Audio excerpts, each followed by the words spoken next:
sa pamamagitan ng iyong anak na pinalululan.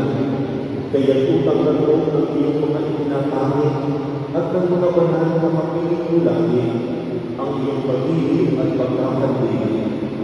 Kaya kaysa ng mga anghel na nagsisiawit ng pagpuli sa iyo, nang walang hintay sa kalangitan, kami nagbubuti sa iyong kadakilaan.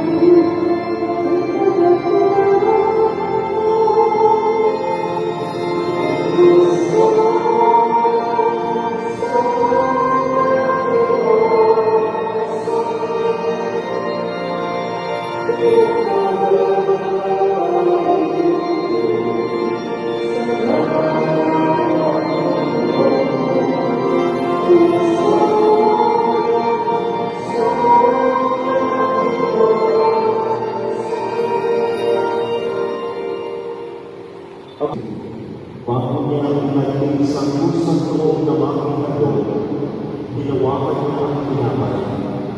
Binasalamatan niya, binaghahian niya iyon, iniabot sa kanyang mga alagad at sinabi, "Tanggapin niyo lahat ito at kanin. Ito ang aking katawan na inahandog para sa inyo."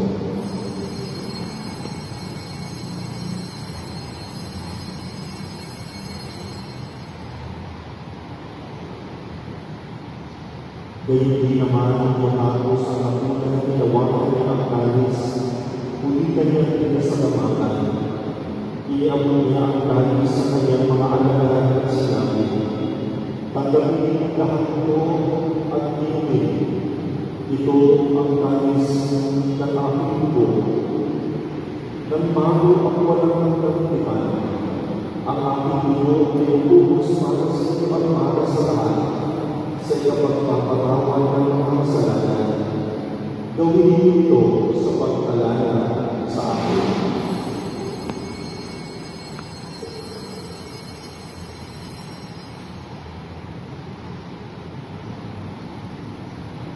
Ipagpuli natin ang misteryo ng pananampalataya.